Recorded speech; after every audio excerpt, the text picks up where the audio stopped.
Hi, Sally Ann here. As winter settles in, you might be looking forward to those cozy nights with some warm food to nourish you. But at the same time, you might be wondering, how can I avoid every cold that's going around? Will I move less? Am I going to feel like a bit of a couch potato? So, how do we enjoy this season without feeling like our health is slipping? To guide us through this seasonal shift, I'm joined again by Tania Grasseschi, a Chinese medicine practitioner who brings a wealth of knowledge on aligning our health with the rhythms of the seasons. Welcome back to the Eating for You podcast, Tania. Thanks, Sally Ann. It's such a pleasure to be here. As we explored in our autumn conversation, Tania will be drawing on the principles of traditional Chinese medicine to help us understand what our bodies need during winter, how to nourish ourselves, protect our energy, support our immune system, and all of this without falling into guilt, restriction, or rigid rules. In this episode, we'll explore how to take care of yourself through winter in a way that feels grounding, supportive, and realistic, so you can enjoy the season rather than feeling like you have to push through it. So Tania, when you consider winter health, what are the main principles that we have to consider? Winter is a cold season, especially up here in the mountains, we feel the cold. So it's important to warm ourselves up. So warming up from the inside is often the best way rather than putting on more and more layers. Winter's also very much a season of slowing down. So that even includes having slower cooking styles. So I think that's probably the two key aspects of looking after yourself in winter. Yes, and I know in autumn we spoke quite a bit about boosting our immune system. So do those principles continue? Because I know we talked about some food choices, but also, looking after our breathing and so forth. Does that continue into winter as well? Absolutely. From a five element perspective, we say that the energy of autumn, which is the lungs and the immune system, supports the energy of the water energy, which is the winter energy, the kidney energy, our foundational energy. So whatever we do to support the lungs will in turn be very supportive of that kidney foundational energy. So absolutely, whatever we did in autumn was about preparing for winter. So we need to continue with that and expand upon it. Yes. So what things might we start looking at doing with our food? You mentioned slow cooking. Perhaps talk about the foods and the spices we might use at this time of year. Absolutely. So definitely more warm and cooked foods and the gentle warming spices. So we're talking gentle warming spices in winter. Things like adding more cinnamons and gingers or chai spices. It's those extreme spices like chilli, which are actually the sorts of spices we use in the tropics to break a sweat and clear the heat. So we want to gently warm the system, not strongly warm the system. So definitely adding a bit of ginger and cinnamon. Because we're doing much longer, slower cooking styles, what's in season at the moment is the root vegetables. So they're perfect for throwing into a soup or a casserole. They're fabulous for throwing in the oven and having a roast dinner. Also, because the fruits are a bit boring in winter, but your choices are basically apples and pears and oranges, because oranges are full of vitamin C, and apples and pears are fabulous for baking or poaching or stewing and adding a bit of cinnamon and ginger into them. So they're all wonderful things to do. So we need to ground ourselves, and these root vegetables are so grounding. There's also, as I mentioned earlier, the kidney energy is the energy that comes to the fore in this winter, what we call the water element time. Now, we're not talking about the kidneys from a biomedical perspective, because we know that the kidneys are about filtering the blood, creating urine. We're talking about the adrenals and the kidneys from that holistic perspective of, in Chinese medicine, we see it as our foundational energy, and we've got to nourish the foundation for that whole season ahead. Winter is almost like the death before the rebirth. So by nourishing all of our resources deeply through winter, the following spring, summer, autumn is going to be so much easier. Does that make sense?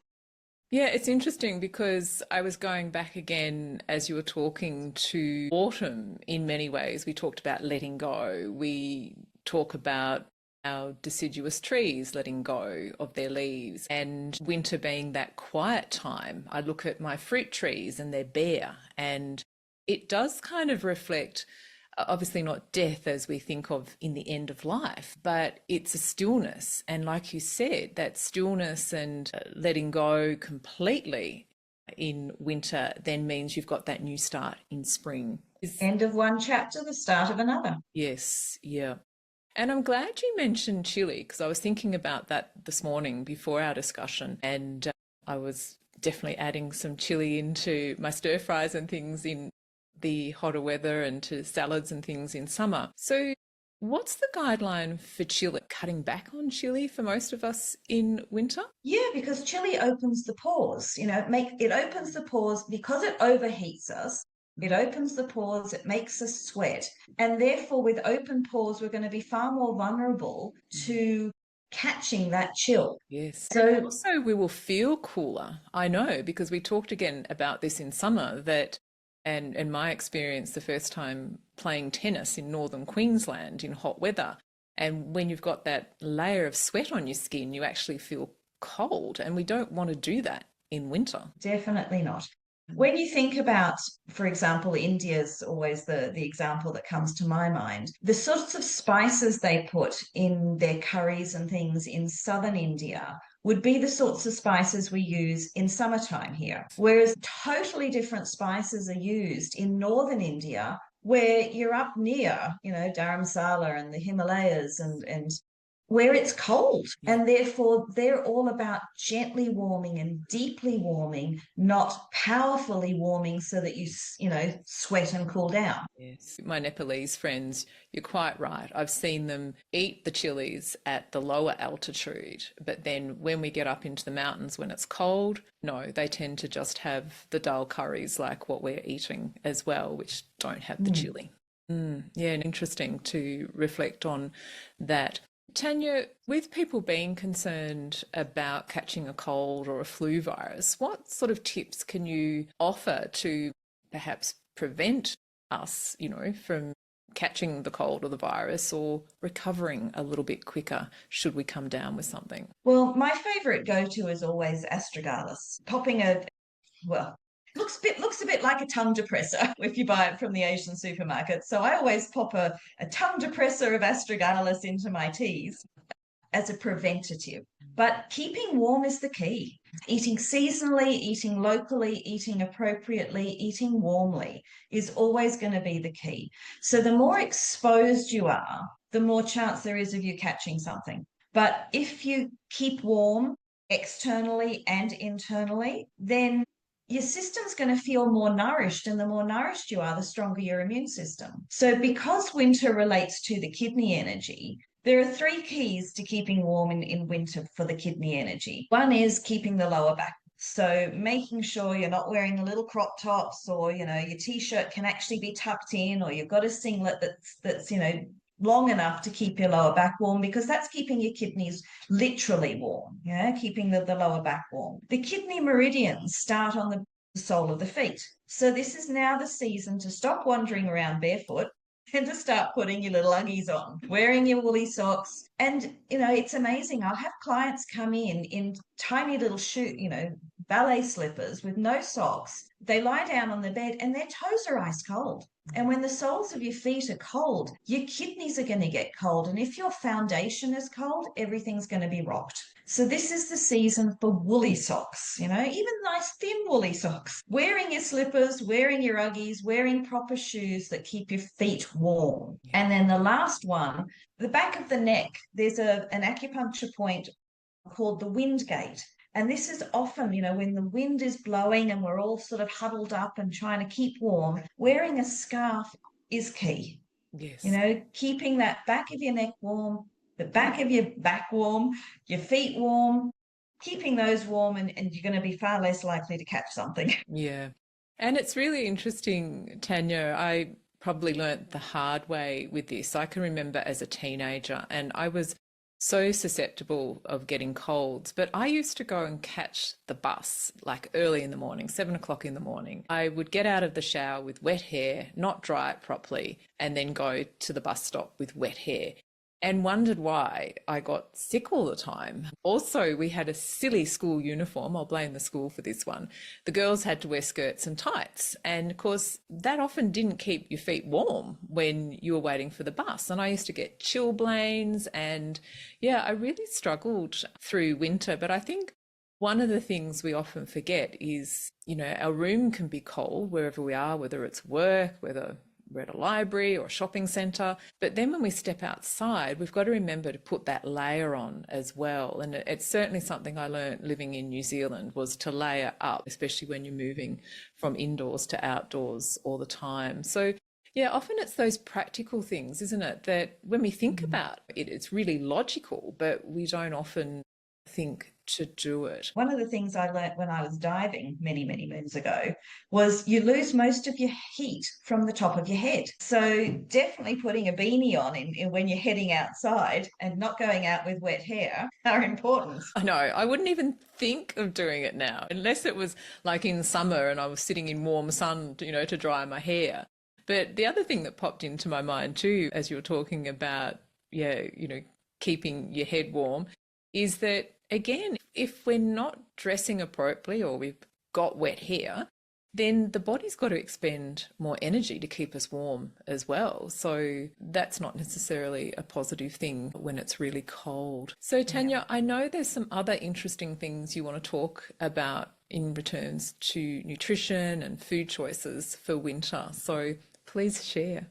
Okay, so the interesting thing about winter being related to the kidney energy is that the flavour that corresponds with that is the salty flavour. Now, I know we've always been told, salt is bad for you and it's bad, especially for your kidneys. And yet in Chinese medicine, we're saying it's actually important for your kidneys. So I wanted to just talk very briefly about, well, first of all, not all salts are salt. Okay, that sounds so good. your choice of salt makes a huge difference. Okay, do you want to explain that, Tania? Absolutely. So when we're looking at adding salts to our food, things like Celtic sea salt, Himalayan salt are full of nutrients. They're full of trace elements that help to nourish us. Whereas often some of the salts we buy at the supermarket, not to name names, have really been stripped of everything. They're basically nothing but sodium chloride now. Celtic sea salt is moistening, so it's very good when we're feeling dry.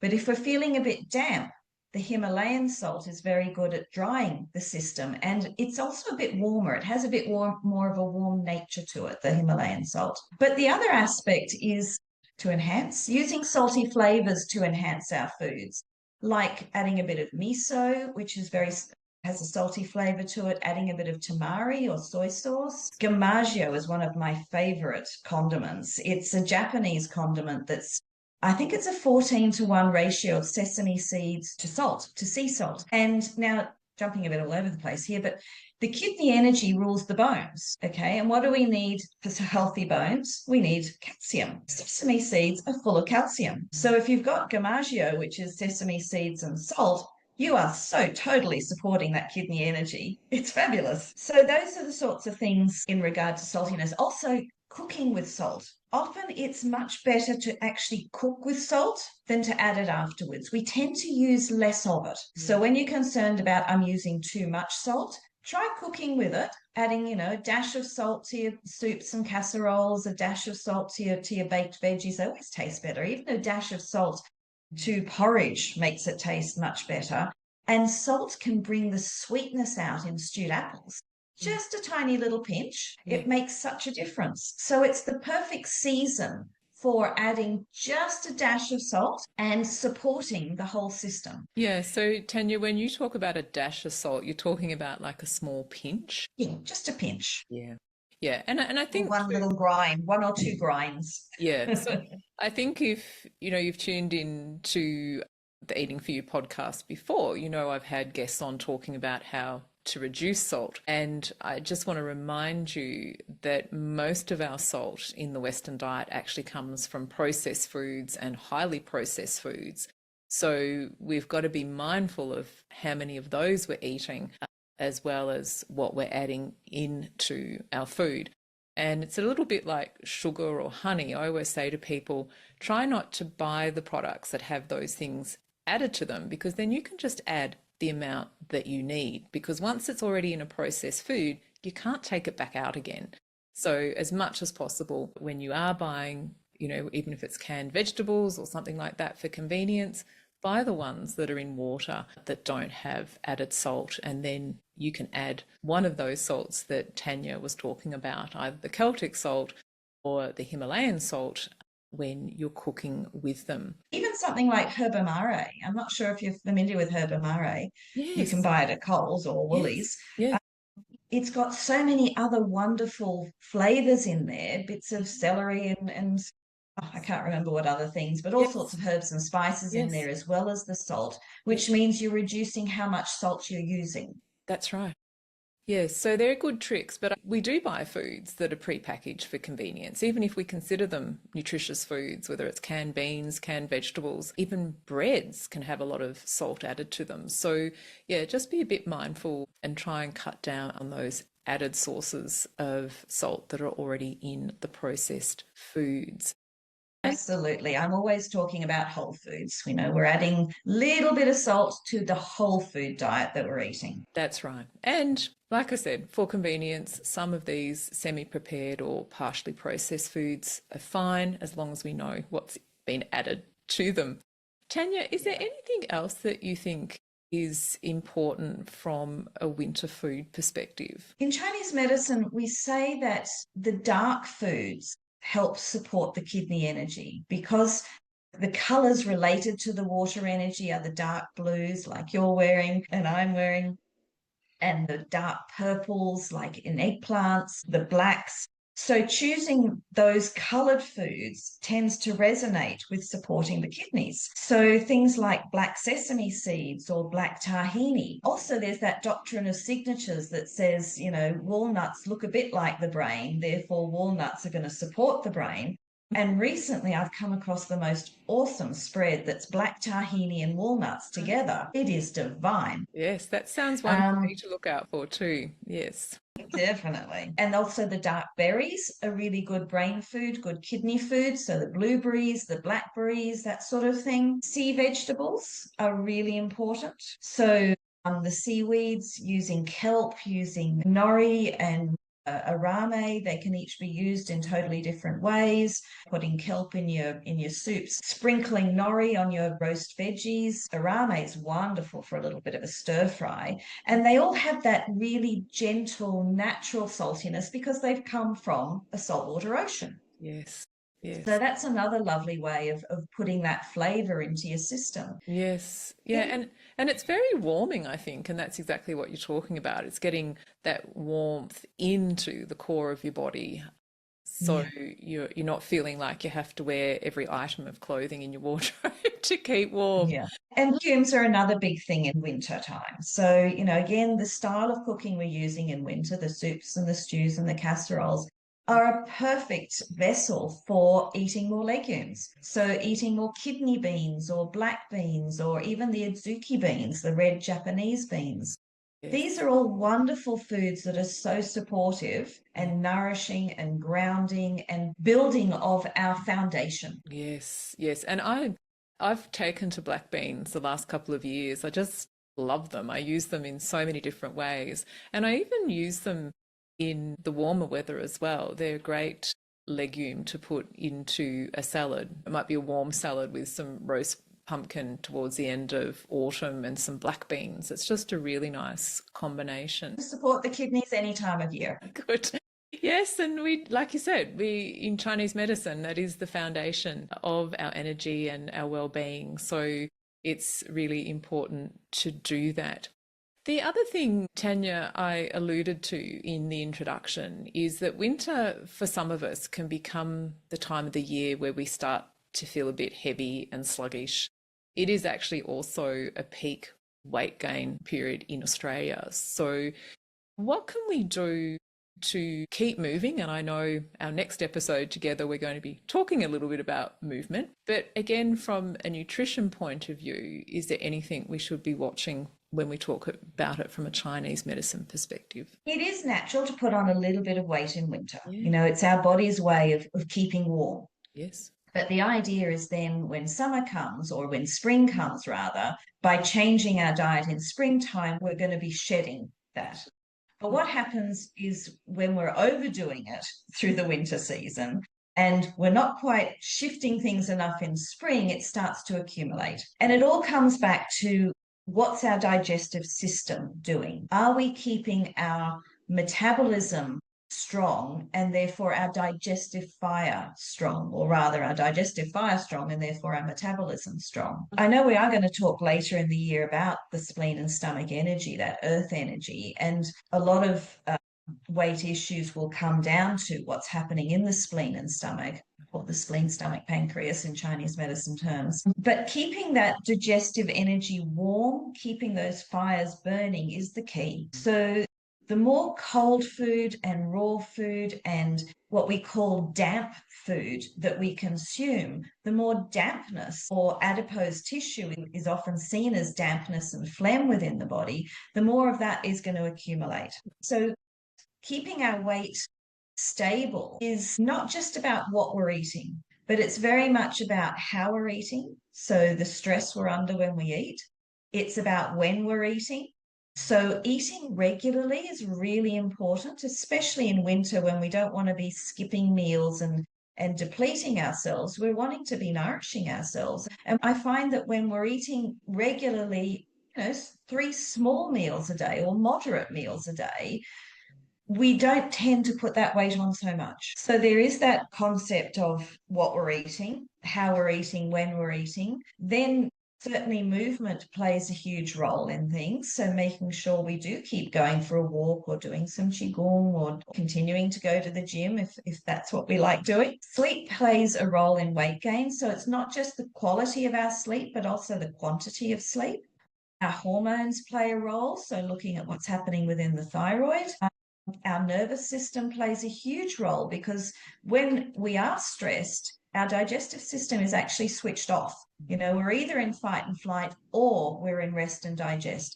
So there's weight gain, weight loss is a huge multifaceted process. It's not just about, I'm going to eat less chips. No, and I'm glad you touched on a lot of the principles we talk about in mindful eating as well, in terms of really nourishing your body regularly. And that's different for everyone, but certainly tuning into physical hunger, sitting and eating mindfully and stopping when we're satisfied. And also, as you mentioned, the sleep and movement and the management of our stress are equally important. And just with being more mindful and being able to pause is the key to actually listening to what our mind and body are telling us, which is really important. And it's interesting when you mention sleep, because for me, winter is a time, because we have shorter daylight days, it's a great time to make sure we get to bed a bit earlier and we do get a little bit more deeper sleep as well. This is the season for slowing down. That's right.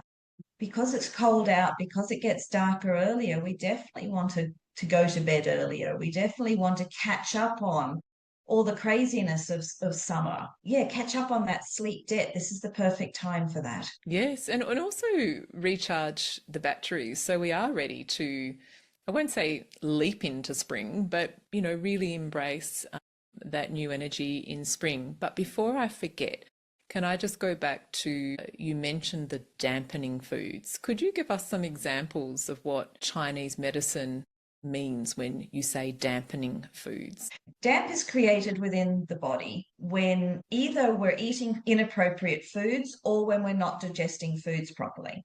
So the sorts of foods that will aggravate dampness within the body are dairy foods. Bananas tend to cause a lot of, they're a tropical fruit. They're very cold, they're very damp. Often when you go to Thai restaurants, you'll see cooked bananas because they're too cold and damp otherwise. Peanuts, peanut butters tend to cause a lot of dampness within the body, but too much cold food, too much raw food, too many deep fried foods, too much sugar, all of these things will aggravate any dampness within the body.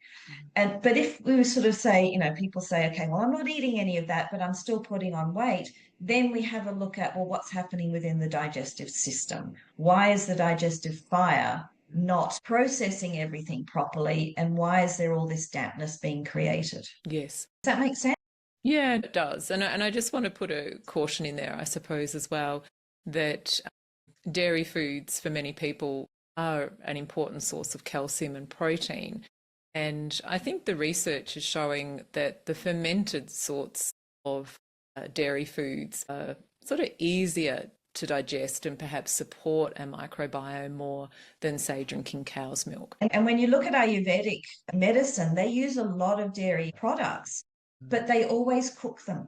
Yes. And they always add a spice to them. Yes. So if you don't have a problem, then enjoy your dairy. It's only if you have a problem, temporarily restricting or changing how you eat the dairy, whether you're guzzling down the cold milk, but cooking it with some spices, having it lovely warmed up, or having it fermented. Yeah. There are appropriate ways of eating, of drinking, of having the dairy. I just needed to put that in there because, again, cutting out dairy can be a bit of a fad, and I certainly don't want, and I know that's not what you meant, but I just wanted to clarify that. Tania, anything else about winter you'd like to share before we round up? I think we've covered most things. So it was all about eating more warmly, eating those root veggies and the slow cooking, the longer cooking styles, the salty flavour, the darker foods. That was everything I had. I think we certainly did work through a lot of different things. And certainly if anyone's got any questions from what we've been discussing, please reach out to Tania and I, and our contact details will be with the show's notes. But Tania, you have some winter resources as well. I do. I have a winter workshop coming up. It's on the 28th of June in Katoomba. And it's a full day workshop. So we're going sort of 9:30 to 4 o'clock, I think it is. And in that workshop, we do look at food as medicine, from how can we support our kidney energy, our adrenals. I also look at all sorts of lifestyle options, ways of supporting that kidney energy, our foundational energy. And we do some Qigong as well. We spend a good hour or so during that workshop doing specific Qigong that focuses on nourishing that kidney energy. But if you can't make it up to the mountains for that workshop, I do have some ebooks on my website, Oriental Wisdom, and there is a winter ebook there. Yes, and I'll make sure the link's available to those resources as well. And if you've been listening along, and I know you don't necessarily pick up every word that Tania and I have said, but we've mentioned Qigong quite a lot. And next week, we're actually going to be exploring Qigong, what it is. And also we're going to be talking about Tai Chi walking, because it's just all over social media at the moment, and we want to give you the facts about that as well. So Tania, thanks again for joining us on the podcast. It's been a pleasure. Thank you for having me, Sally-Ann. Yes, and as I mentioned, I look forward to Tania's and my discussion next week on Qigong. If you have enjoyed this episode, please share it on your social media pages or share it with a friend. I look forward to sharing with you again next week.